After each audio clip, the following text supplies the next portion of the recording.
everybody. I don't have Sam here, so I don't know if we've started or not. So I hope you all are seeing this. Y'all, I just dropped all my notes. I might be a little nervous. I'm not going to lie. I might be a little nervous. I'm super, super, super excited about today's show. But before we get there, we have to go over some notes, some announcements. So I want to remind everybody that we've got the Mark and Mask Awards are coming up on August 15th at 5 p.m. So you want to make sure and get your RSVP in to vp@kentwoodplayers.org and tell them you want to watch. It is going to be so fun. We've got some entertainment for you all, and then we get to find out who won our Mark and Masks this year. And after that, directly following, we're going to have a little after party hosted by Mama Lou Soul and I'm a Hot Mess. So that you know that's going to be a lot of fun and probably pretty scandalous.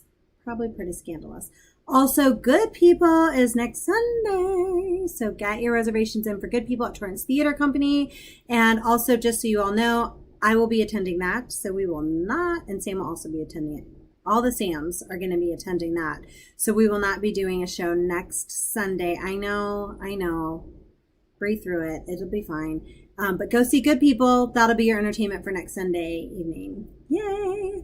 And then I know Sam announced last week another show, and I don't have the information on it, but they're doing She Kills Monsters, and I'm so excited to see it. So I promise you I will have more information for you on that when we come back to you on Thursday. So those are our announcements. Yay! So let's get on, and let me minimize this. We're going to get on with this. This is a wonderful special guest we have on today. He has taught and directed in Seattle, Morocco, China, Egypt, and Nashville. So he's been all over, and I have to tell you, I'm a big fan. I've been a fan of his literally since the day he was born. I can honestly say that. From before he was even on this earth, I've been a huge fan of his. He's ridiculously talented. He is fabulously educated and well-trained and inspirational. And let's bring on my brother, Oliver Orion. Hi, Ollie. I'm going to gush on you this whole interview. I hope you're okay with that.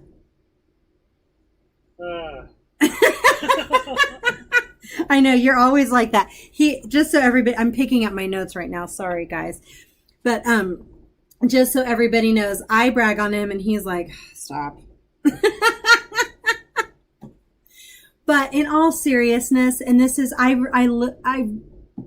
legitimately mean this. I'm not just saying this because I'm the big, protective, loving, overbearing big sister, which is weird because you're actually older than I am now. But just go with it.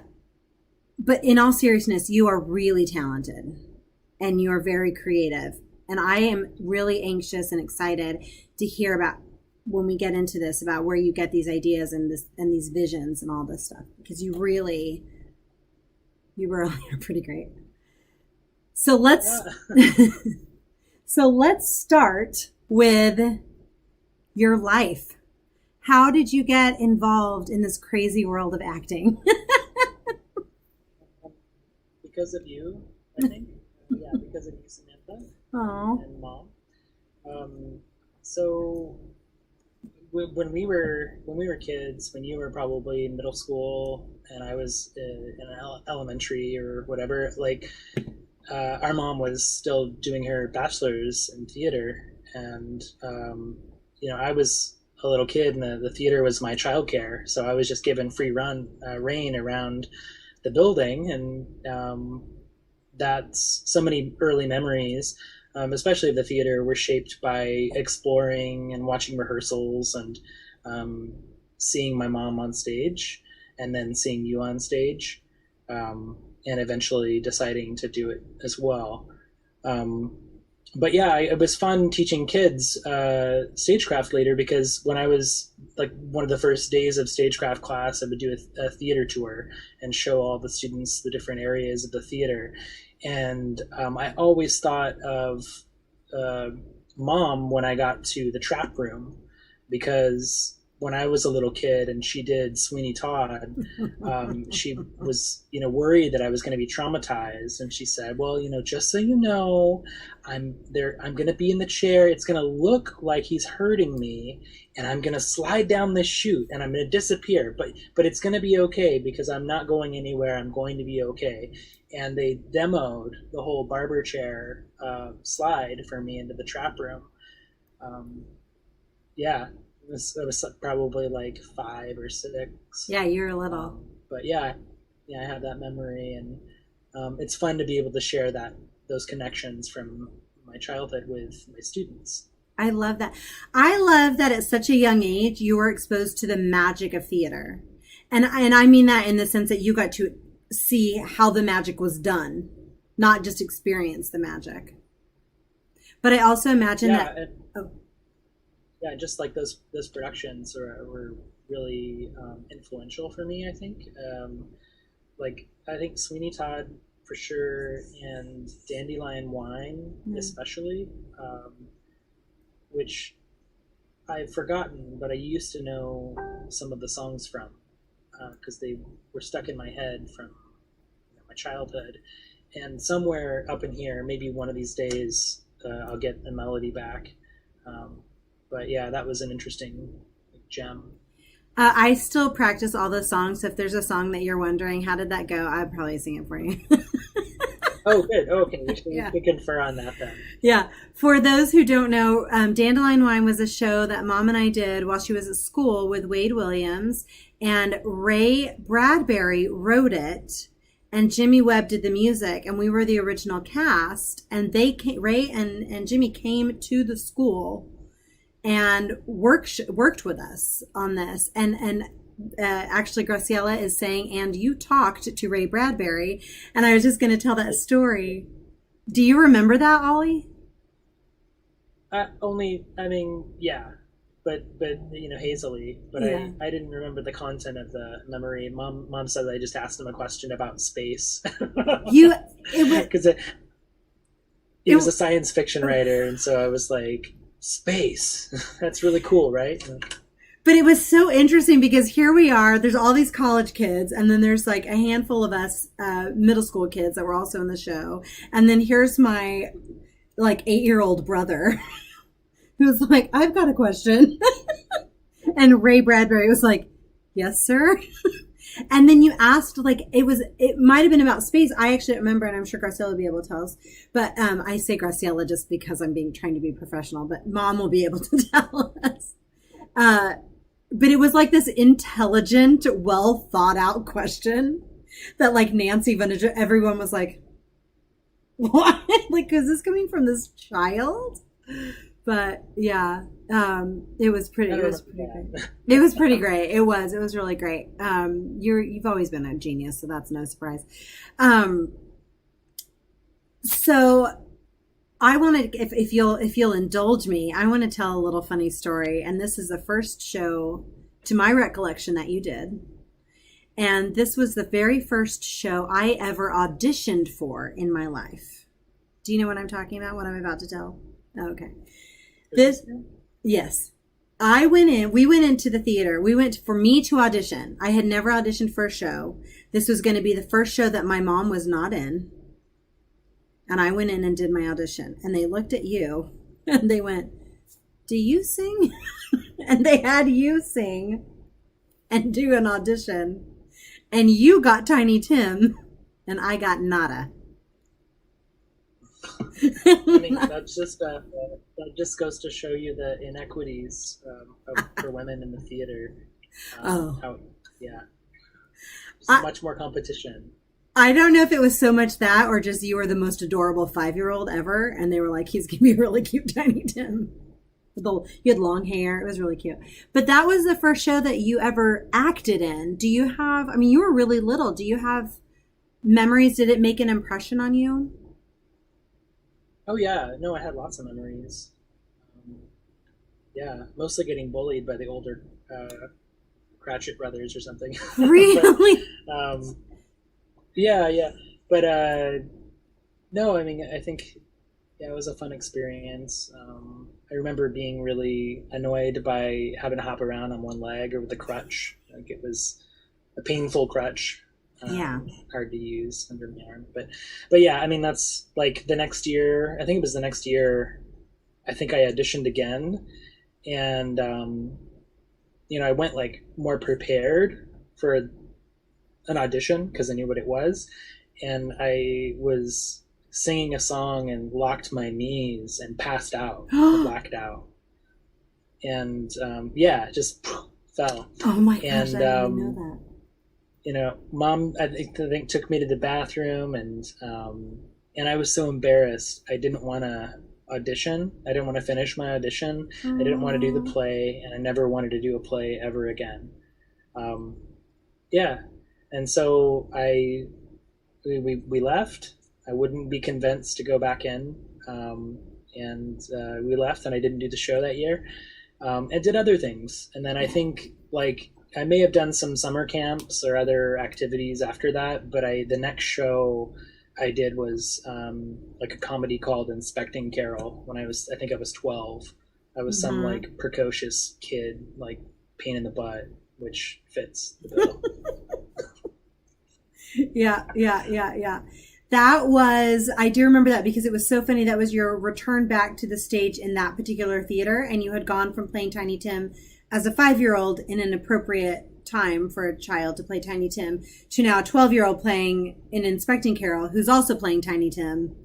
And it's hysterical because he's on his Game Boy the entire time, and it's a 12-year-old playing a 5-year-old, and you were super tall, and it's really funny. That show is hysterical.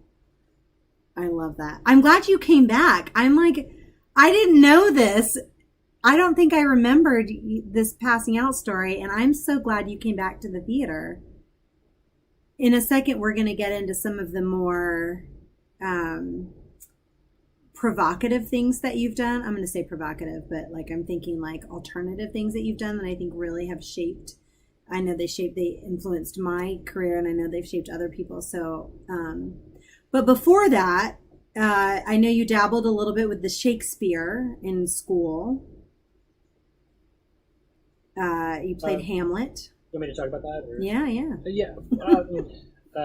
Yeah. I don't know.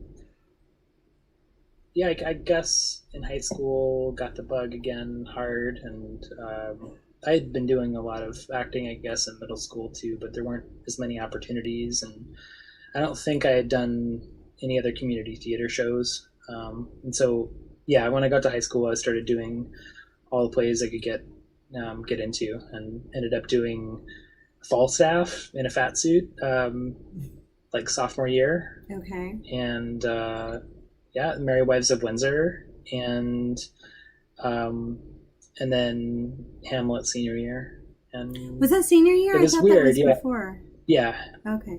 it was weird. I would do like if we were doing a big play, I'd do the play, and I'd be in drama class, and um, in like junior and senior year do the IB class, um, but like pretty much like, and I was still doing shows outside. I was doing like Clark stuff at Mm-hmm. this point, outside of school, like community theater stuff again. But like, yeah, I just couldn't be bothered to stick around after the productions and things. Like I've always been kind of torn between my interests in the arts, and the jazz band was exactly the same block Ah, as the IB theater class. And so both junior and senior year, I just said, peace out. I'm going to go play trumpet. And um, I don't know. I'm happy I did that, but I'm also, yeah, I definitely probably missed out on some excellent things. But yeah, that that's just the line I always straddle. that's the hard thing, and we're going to get into that as we talk more about what you've done with your career and how you've merged the two, because I've been super impressed with that. I myself is a musician. So for those who don't know, oh, also Sam Giampalo says, wish I could be there. We love you, honey. We wish you could be here too, but have fun with whatever it is you're doing. But playing the violin, playing the piano, when you're a singer, you can do musical theater, but it's really hard to we're forced to have to choose. Are you going to do, especially as when you're growing up, are you going to do theater? Or are you going to do cheer? Are you going to do jazz band, like you said? Are you going to do debate? What are the different things you're going to do? And you studied trumpet, guitar, drums? No. Saxophone? What else did you study? No. Recorder? I don't know. I mean, basically whatever I can get my hands on, I'll try to play. But yeah, it's I don't know. The only serious time I've spent is probably guitar, really. Trumpet a bit, but mostly guitar. Yeah, trumpet in school, and then you started doing guitar and bass. You started flamenco guitar at the same time, but it was outside of school. And so, and for those who don't know, you've written some albums. You've got 3 albums out on. You can go to oliverorion.com, Bandcamp, and let's plug your music. It's true, you actually can. But and I'll post all those links. But you wrote 3 albums, and so you're also a musician. Where you've gone on tour, you've written songs, and then you started to merge your world. So how have you found merging your music side with your theater side? I don't know. It's all together. I mean, I think I started doing that when I started doing performance art stuff. Mm-hmm. I think music for me comes from sort of a deeper place, a more kind of spiritual place in some way. It's definitely always been more, I don't know, maybe therapeutic in some ways, but definitely emotional, of a practice. And theater has been a little bit more calculative to me. Like, yeah, just in terms of how I break it down or how I approach things. And so I don't know. I mean, I think like when you find those intersections, when you need that emotional like strength, and music is there for you in the theater. I mean, that's why people love musicals, because they transport you so much emotionally, as well as with the story. And yeah, I think if you can make that happen in the context, like in a natural way, like that's the challenge. It's sort of, I don't see my work at all in relation to songwriting for stage, and that tradition of musical theater songwriting. And I think my favorite musicals don't come out of that tradition either. Like loving Sondheim and loving particularly West Side Story, I really think is like the best musical, just because of how incredible the music is, how like united the music writing and the libretto is, and the story, and the underscoring. Like it's just so it's such an experience to go see West Side or to hear that music. There's no like barrier between my enjoyment of it, like, and what can kind of happen in schmaltzy songwriting that's there to do a purpose, to carry you through a scene and to keep the story going in a certain way. Gotcha. But that musically might not be altogether there. It serves a different purpose. Like I really feel like something awesome happened with the collision of Bernstein and Sondheim in West Side Story. It's so interesting you're talking about that, because I had not actually thought about it in those terms, but you're so right. I mean, it is such a great emerging and like marriage between the music and the storytelling. And I feel like Sondheim, it's so funny that you talk about your love for Sondheim, and I am in complete agreement with you. But Sondheim himself even says he writes for actors, he writes for the story. And so his music is about that. And it is not necessarily about the music, which is funny because his music is often very challenging. So, but it's the marriage between storytelling and also in this heightened verse, if you will. Yeah, and I think that's kind of why I ended up being drawn to writing music for Shakespeare, writing tunes for those for the plays that have songs in them. Um, was that it sort of it's really built in a fantastic way. It's a song.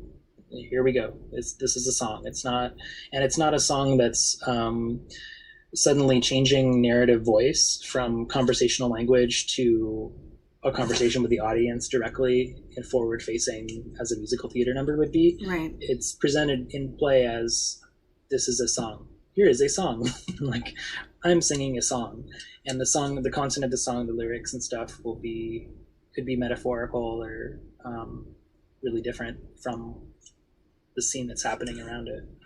But that definitely is integral to the scene that's happening around it, and I think that's why you shouldn't cut out the songs. Shakespeare. Oh, I agree, and we're going to talk about that a little bit more in a momentito. Okay.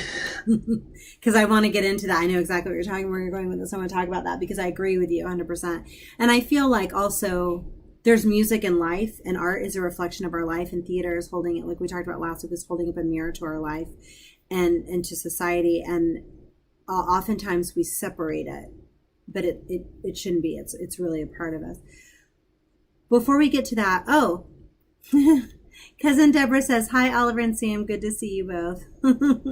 So, hi, Cousin Debbie. Aw. Yay. Let's talk a bit about your performance art, because I feel like that was kind of your next stage when you went into college, and after you started doing performance art. What drew you into that genre? Well, a couple things. So it started in Tulsa, actually, working, volunteering at the, I guess I was working, yeah, I was being paid at Living Arts Gallery and doing happenings, multimedia events there and stuff about a topic through this group called Artcore that Steve put together. And any chance he got, he would kind of pass us a magazine or an important video to watch, and they had such a great archive of material, a lot of really interesting video art and experimental performance stuff, that started my education, like junior and senior year in high school. And then as you know, like I kind of made the idiosyncratic decision, like as somebody who maybe externally was seen as a hardcore theater kid, like doing a lot of plays, doing a lot of acting. Like I made the decision to not go to a college that had any kind of theater program. Just really shifted. And when I got there, you know, my intent had been to dig into the philosophy of the school, this is College of the Atlantic in Bar Harbor, Maine, which has an incredible philosophy about education in the world. And they put it in practice. It's not just kind of lip service. They're very interdisciplinary. They believe that the problems facing humankind require multiple perspectives to solve them. And they're complex problems that you need to bring people with different expertise together and think interdisciplinary in how you approach something. And think very critically about how you approach stuff. And so that the philosophy of that school just like really clicked with what I wanted to do after college, and also with my interest in like naturalism and science, being I guess a Boy Scout kind of related to that, and just being really interested in ecology. That's what drew me to the school. And when I got there, I took some environmental science classes, but I also started taking art classes. And pretty soon, that's what I was doing. Like every term, it was like, okay, this term it's a performance art class. This term it's a puppetry class. Like anything that I could do that was related to performing arts, I was choosing that. And at the same time, I was seeing some productions that were happening and touring productions that would come through and play at the school, or a community production that happened every year. And they kind of broke my heart a little bit that I wasn't participating in theater, and that I missed that. And so that's like after just about 2 years, like 5 trimesters, I transferred and went to a school that had it was like one of the only schools in the country that has a full ride for theater, which I didn't get the full ride for theater, but like just that they had that, they were like putting money behind their theater program at a small college was insane. This is at Whitman? Drew Whitman? my interest. Yeah. And so, I didn't know and that. when I learned about their program and how they did things, it sounded amazing. Like it just a very intense repertory schedule, but at a really small college. And it sounded good. And so I applied, and I mean, I went because I got good financial aid. Otherwise, not the theater scholarship, but that's why I ended up going and moving across the country from Maine to Washington by way of New York City. My art teacher in Maine hooked me up with an organization called Franklin Furnace in New York, which is used to be a venue and then became an arts archive. And I spent a summer with them working at the archive and helping award grants to artists that were submitting their work.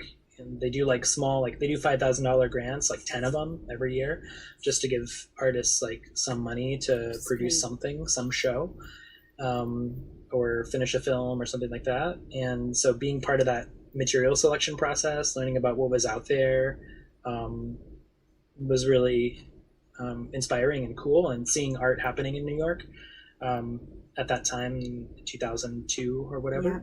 Yeah. And yeah, following that, I was able to put together my own show, or to posit a show that had started as a 10-minute performance in college. That was just an autobiographical performance art piece that was silly. Are you talking about Live from the Womb? Yeah. You say it was silly, but that piece, I think, changed me as a performer. It was, if you will indulge me a moment, I don't particularly like performance art, actually. For those who don't know, our mother is really into abstract theater and alternative theater. Oliver, obviously you're telling us about your experiences in doing performance art and doing puppetry and all of that. I was not in that camp. And I was like, when I went to go see Live from the Womb, I was like, what is this going to be? Is this going to be one of those, my soul hurts, I'm an artist, I'm so deep, look at the philosophy of, and I went there and I laughed. I mean, I probably should have worn Depends. I laughed so hard. And then in the second that are we about to get a little kitten visitor? There might be a kitten visitor. I know this look. I'm like, there's going to be a kitty. But I've got one right by us, so we could have a visitor from this one too. But I remember sitting there, and in the second that I'm just laughing in a heartbeat, you have us all in tears with just so much sentiment. And that to me, I went, any way people tell stories, if they tell it from it doesn't matter. Like this abstract concept of that, I've had it with life. I'm going back to the only place I know is safe, which is in my mother's womb, which is ridiculous. But it doesn't matter how you're telling a story. If you tell it with sincerity and truth, it is moving. That was a lesson I got from Live from the Womb. I think, um, yeah, I mean, the idea was just to be exposed in some way, like like to show exposure in an attempt to like shield oneself with something that doesn't exist, that can't exist. Um, yeah, What do I you don't think? know. It was funny, like putting together that show first semester because I was building the show, putting the set together. Because I knew I was just going to have a few days and at the festival to throw it together. Um, and was really busy with first semester at Whitman and built the set and did a lunchtime performance of the piece, or just a kind of like initial draft 30-minute lunch performance with like a full audience in a big theater. And it was like the first time most of the people at the school had seen me in anything. Oh wow. And I made many friends and many and had many raised eyebrows too as like the womb boy. Um, people, yeah, they didn't know what to make of me at all. I was pretty much rocking their worlds. At what turned out to be a very traditional theater program. Um, That's so interesting. This so was at yeah, Whitman. yeah, yeah. Yeah, yeah. That's so interesting. So what do you think is let's talk about performance art for a second, because there aren't really rules, right? So what do you think are there performance art rules that I don't know about? What do you think, like what's the benefit? What are the drawbacks? What are the benefits of doing and performance art and relaying messages through that art form? I think it's a tricky term, and it's a hard thing to talk about because Mm-hmm. um, performance art varies so much. You just have to say it's time-based live action artwork. Sometimes people are taking on characters and doing monologues and um, telling stories. Sometimes they're simply performing actions. So I think the term is super broad, Yeah. and I don't think it's a yeah, it's hard to make generalizations because of the breadth of the field Right. of what's out there. But I think one thing that you could say is that distinguishes it, um, or that's a value to doing performance art in comparison to theater, um, is kind of what you said, that there's no rules. But I don't mean it's not for the performer that there's no rules. There are no rules in anything, but especially because for the audiences there's no rules. Mm. um, because you can have people that come in and they don't have to know exactly how to behave. Whereas in the theater, it can be a very intimidating experience for people. That's why it's so hard to grow audience bases in theaters, and that's why American theater has so many niche things, because people feel like going to the theater is some exclusive experience or Mm-hmm. some Mm-hmm. particular cult that they don't know the rules of, Right. and that they get in trouble if they don't follow the rules properly. Yeah. Um, and so performance art allows anything to happen and anyone to walk in the door. Um, and I mean, you have to say, like, a lot of performance art can happen in public, Mm-hmm. and have just an audience of passersby or whoever's there. Mm-hmm. A lot of performance art happens in places that are extremely elite and have way more rules than theaters, like Sure. gallery spaces and things like that. But I think the idea that you can strip away the conventions of audience performer relations in that space more effectively is makes it vital. Because we know theater, anything can happen in theater, and when you go to the theater, that's the whole point of seeing live performance, is how charged it is. But I think also, if you go to a Broadway show, or you're going to a big house, it takes a lot um, to surprise people, Right. because it also takes a whole lot for directors to be empowered to take risks. Right. When you have the economy of the theater around it, you need to sell the tickets, you need to keep subscribers, you need to keep your base, at least if not happy, content with what's happening at the theater. And I think that like a really good story of that in recent times is just the story of the Globe in London, UK. Of their finding the balance between being able to push the envelope and then also being able to keep their people happy. So the Globe itself, which I'm going to say I'm ignorant about because I haven't been physically to the Globe Theater in London. It didn't work out for me, but it's anachronistic in that it's a replica of Shakespeare's theater. It's trying to be Shakespeare's theater in the present day, which is kind of an absurd thing in some way.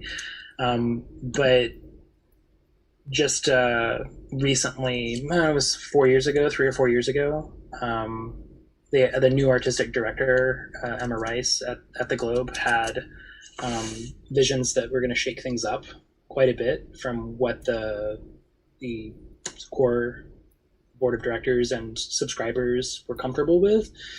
And Emma Rice is really excellent, and does really incredible, visceral, vital theater.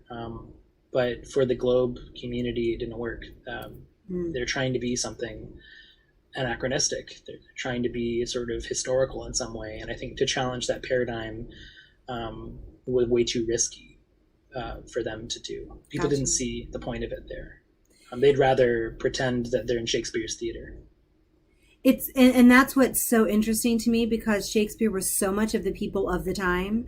I feel like whenever we try to modernize it and people are like, you can't modernize it or whatever, I'm like, I think if he were alive today, that's the only way he would want it, is if we were doing it for the people of our time and speaking with whatever it is we're dealing with, and whatever, whatever way we want to tell the story, whether if we're dealing with a racially charged environment, if we're playing with mixing races, if we're dealing with a particular like gender nonconformity, then doing that, like whatever it is we're wanting to, however it is we're wanting to express and tell the story, I feel like he would be behind that. In his writing, it seems like that, and historically, it seems like that. It's so funny to me. But we do, you're right. In a lot of theaters, we have to think about that. We have a subscriber base, we have an audience base, and we need them because in order to do our shows, we are beholden to money to put them on. So there's finding that balance for sure. And that goes at the highest level of what theater is and can be in medium and big houses everywhere. Absolutely. I'm going to veer off a little bit, and we're going to come back to this in a moment, but I feel like it's important to talk about another baseline for you, and that is you went and studied, well, before I go in here, I have to say, Elizabeth Valderrama, the matriarch, has said love to us both. I love you, Abuela. She's so great. I love that she's watching. I'm also now a little bit nervous. Oh, hi. But you started teaching. You went out and you started teaching. So I want to talk about what it was like. You've taught in multiple countries, and you've taught music and theater in these areas. And so what got you interested in teaching children in the first place? And then how has that shaped you and your art? Well, I think as you know, like anybody who does community theater, participates and stuff, ends up becoming a teacher of some kind, like in that context. Like you're always helping the younger actors develop, and all about that. I think those experiences in high school and college, and coaching speech performers, things like that, were my first experiences, and directing like stuff in high school. And then in Seattle, I was working, and I was working for an old shipwright, a wooden boat guy, and he was really intense. He was like Master Yoda. Like the first time I went to his shop, he was just like planing a piece of wood, and he like I walked in and I said, hi, I'm Oliver, and he didn't even look up. He was just planing a piece of wood, and it took a while before he responded to me. He was like really intense. Wow. Yeah. Anyway, so I was working for this wooden shipwright, and I had a disagreement with him about an approach for making this piece of wood look beautiful. He wanted to do things quick and dirty, and let his customers go ahead and figure out later on what they wanted to do with their reel, and I wanted to be a perfectionist about it. And I chose to enact on my perfectionist tendencies, work on the stuff after he had asked, or he had said it was pretty much done. And because I continued working on it, he fired me. And Wow. it was the first and only time I've ever been fired. And it was funny. I found myself out of work. It was like winter time, so there weren't other like boat jobs in Seattle at that time, really. And I reached out to a friend that I'd done some theater stuff with, and within 24 hours, I had like 3 theater gigs. One of which was teaching kids, doing an after-school drama program with elementary school kids, and it was super fun. It was so fun. And yeah, I guess a couple of years later, my good friend Alex, who I went to high school with, and who was teaching abroad in Morocco as an English teacher, was telling me about this amazing theater program at the school he worked at in Tangier that had this amazing story. It's a small school. They don't have a whole lot of resources, but the school was kind of founded by weirdo artists, and the board of directors were all weird artists. Love it. In Tangier. Yeah, and like for 60 years, they've been making shows without a theater space, just kind of inventing, creating a theater space out of public spaces and old buildings and all kinds of locations, and producing really high quality work. And in the heyday, doing collaborating with the other artists that lived in Tangier. So there was a period of time where Paul Bowles was composing music for the high school plays at the American School of Tangier, and people know him as the writer of The Sheltering Sky, but people forget that his early career was in the 40s in Broadway. He was the person who composed incidental music for The Iceman Cometh and several other like major, like Eugene O'Neill and other American dramas of that era. The Glass Menagerie. Yes. He composed the original Broadway incidental music for The Glass Menagerie, which is incredible music. And yeah, he had like a resurgence as a composer in the 90s, composing music for Greek tragedies and Salome in Tangier. So anyway, that story, I mean, that's like a whole, there's so much to tell about Tangier, but it sounded really cool. And the person who ran the school had directed these productions, not every year, but when he directed, it was a very important endeavor for him. And he's the person who collaborated with Paul Bowles and Brian Geisen and a bunch of Yves Saint Laurent did costumes one year. And that guy, Joseph McPhillips, he died suddenly, unexpectedly, the day before graduation, 2007, I think.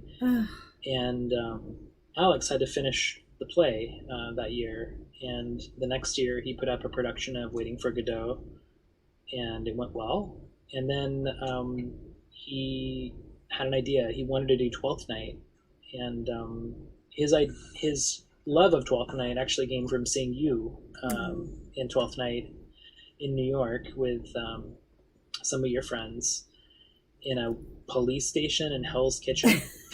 quick shout out to the Blender Productions crew and all my Webster folks that were in, and the couple non-Webster folks that were in 12th Night in New York. Yes, shout out. Yes, amazing. Yeah, such an amazing show. And that like Alex and I were kind of bound by this show because like I loved the show. I had done it in college, and I played Festi, and I really wanted to write the music for that production in college. And I went to the director actually early and asked if she would be open to that. And she had already signed up a music student to compose the tunes.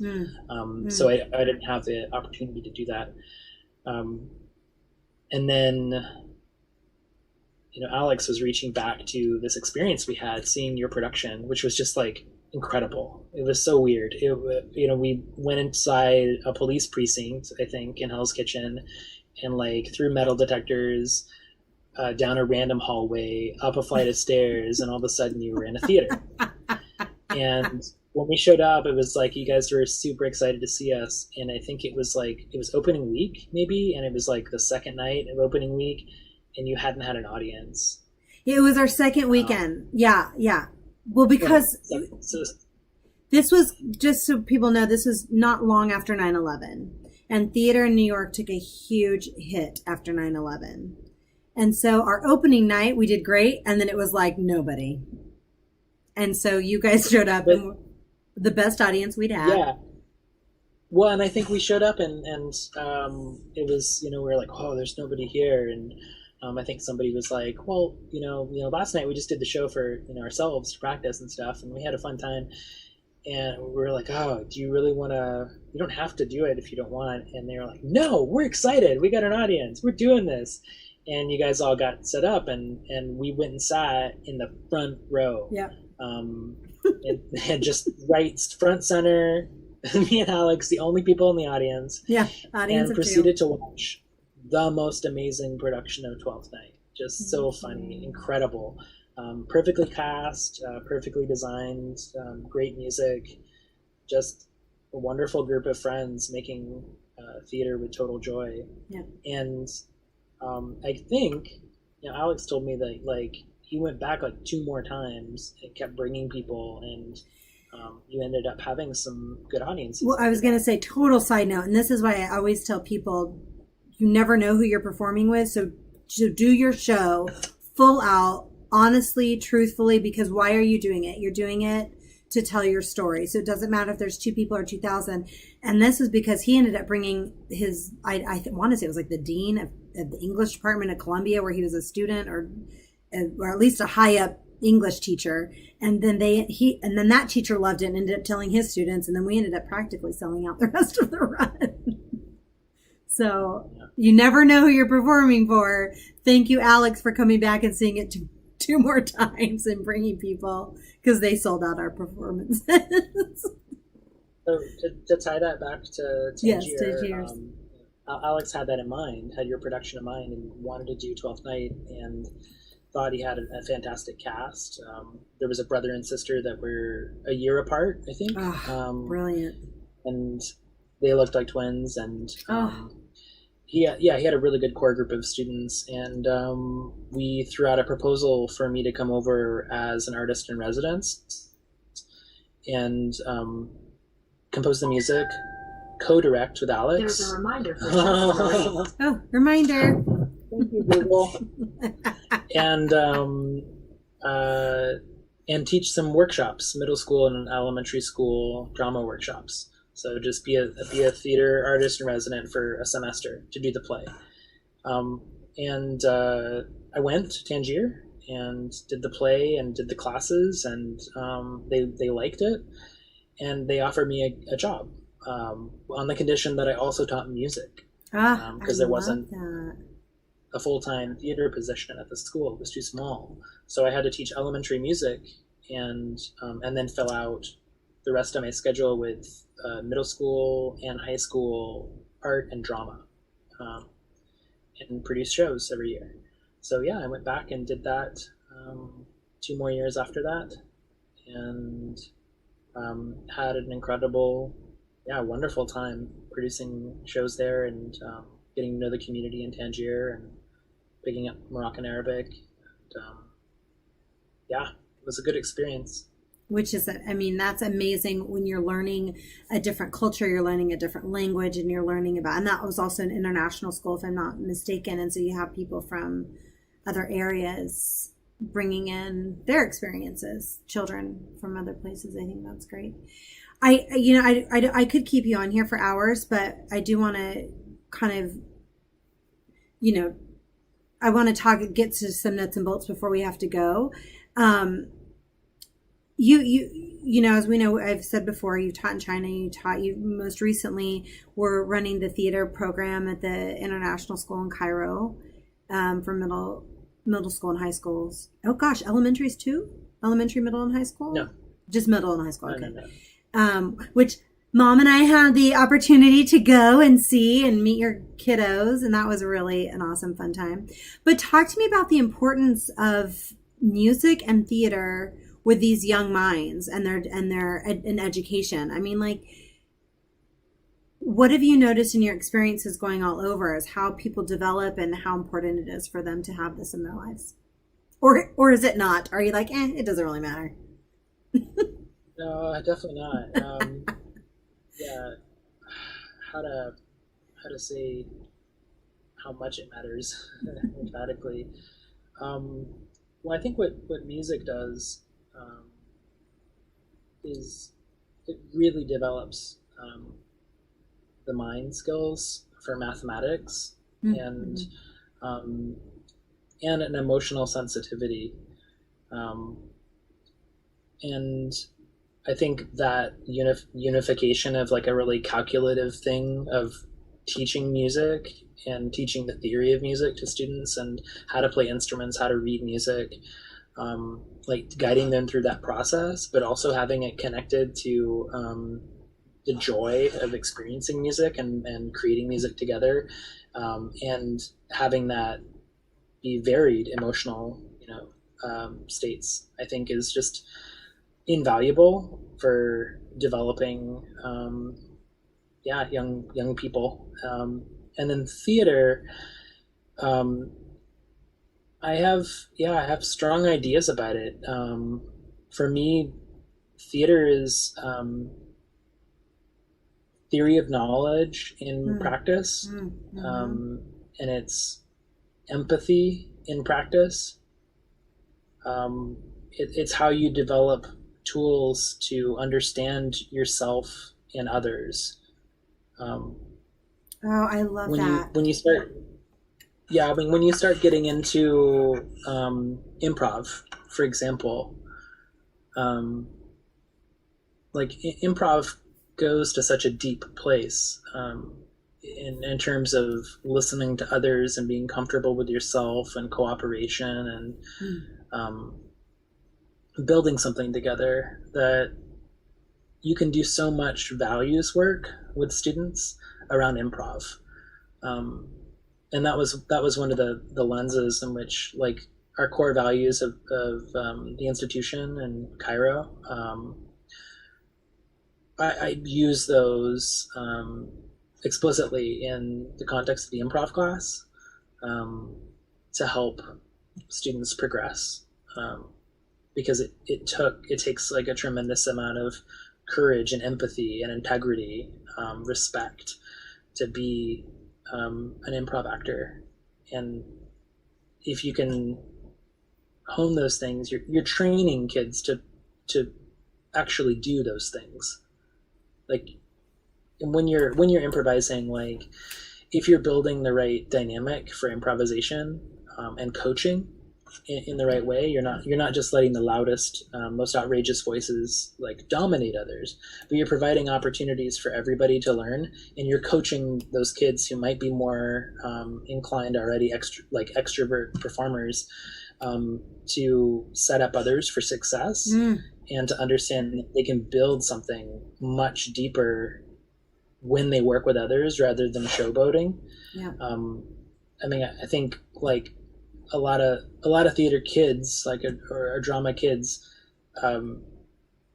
don't want that. I mean, like some of them are in it because they've been told that they're great performers and stars, and they want to be stars. They want to showboat, and so when they're asked to take a more supportive role and work in collaboration with others, it can be really challenging for their identity and how they approach acting. Yeah. Because when you start just not making it about yourself, or not making it about something that you put on top of yourself, but you start like going deeper into the values and real center of empathy behind where great performances come from, not just in improv, but in character performances for sure, that's when you start to really develop the skills to act with others. Absolutely. And to be strong enough to listen. Be strong enough to listen. I like that. And I think these are things, I'm taking notes. I think these are things that transfer beyond our sacred theater space. These are lessons that we learn and hopefully take with us in all of our spaces that we go into, which is to listen, which is to see ourselves in others and see others inside of ourselves, which is to have empathy. And then, and I mean, and exactly like you said, with the brain development with the music and the mathematics, I mean, like these, especially as children, as our brains are functioning and developing, they've done so much science to show how these artistic venues like strengthen aspects of our brain that help us in every other form, either mathematics, science, thinking outside of the box, and all of these things that we don't necessarily, because we look at the arts as being like foo-foo. Could I link a couple things? Please. That sort of to try to build a bridge back to what we're talking about with performance art and theater and this discussion about what it offers young minds. I got so addicted in Cairo to doing devised work, or collaborative creation, and I think it's coming on more so in the States, and it's being pushed really strongly through the IB curriculum now.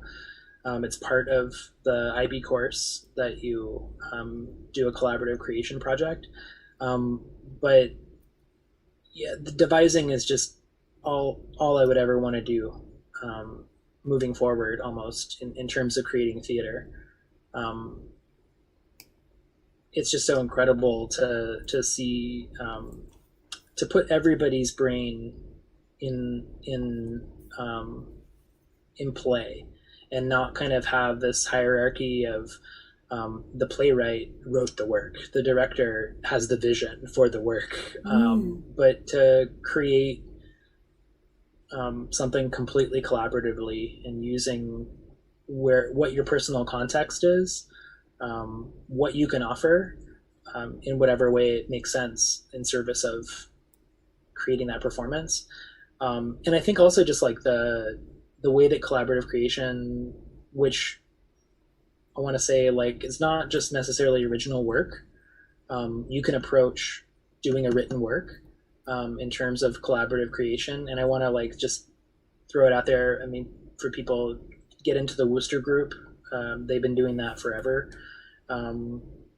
Taking a play or a book as a starting point, and then making a performance that's really generated from who these people are and their collaborative process with their director.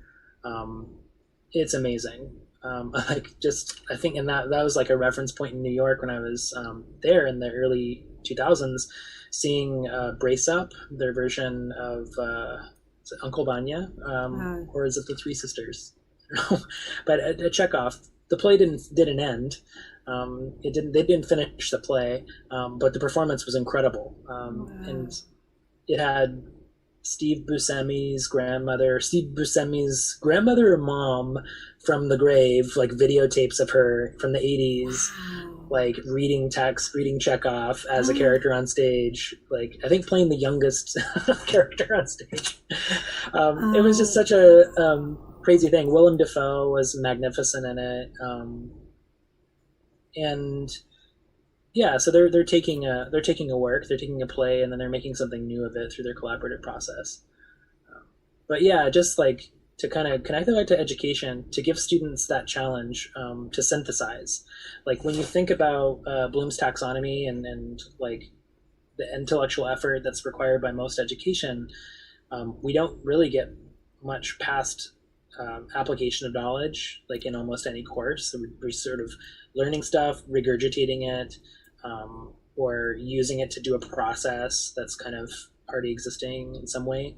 So the task to say, I'm going to give you this thing, and I want you to respond to it with every fiber of your being, with all of your brain power, with all of your emotional power, with every reserve you have, and to do service to this starting point and create a performance that that you believe in and that you think is going to move people. I think, and whether that goal is to move people to laughter or to tears doesn't matter, but like that you're committed to doing that thing is it's just an amazing thing to watch kids wrestle with, like how to build something out of nothing, and then to put it up and take that risk and get audience feedback and respond to what they've created and try to hone it and move it forward. So yeah, I think devising, collaborative creation, you just come up with some amazing stuff. And the reason you do this is because you're giving the power to the ensemble. You're not trying to play puppetry with them, but you do have to set up collaborative norms, and that's where the values come in to make sure that the norms of collaboration are established so that people can work together and listen to each other. I love this. I have taken my notes. I'm going to look up devising creative collaboration and Wooster Group. I told you all I would learn something today from my little brother, who's now older than I am. Last plug. Yeah. I just want to also plug playback theater as an approach, which is also really amazing. And just all of the Theater of the Oppressed stuff. Yeah. Wow. There are so many subjects we could talk about. One of the things, and we have to wrap up because, I've kept you on long enough, but I seriously could talk to you for hours and often do. There are so many things. We're living in a world and in a time where we have a lot of work to do, and we're discovering that. And I think that we have a special place as artists in that we can reach into people's hearts and into their souls and teach and inspire. And I'm so excited to look up some of these things because I think that's exactly what we need right now is collaboration without a hierarchy and hearing and understanding people's stories. And Oliver, you've done that a lot through your life, and I've been really impressed by that. And you have inspired me, and I've watched your. I know a lot of times as a teacher myself, we look at our children, we're like, they're not learning anything, but they are, and they are learning, and they've been influenced. And I've watched you influence young minds, and it's been really inspiring. So thank you. Thank you. Thank you for chatting with me today. And all of our LA people and people all over, actually. Most of our comments have been from Oklahoma and Arkansas. I also meant to say this at the very, very beginning because I wanted to give a moment and the past few times I've been talking about the indigenous people's lands, and I forgot to acknowledge today we're acknowledging the lands Oliver is on and the indigenous people of that area, and that is the Clatsop and Nijilum tribes in the North Coast.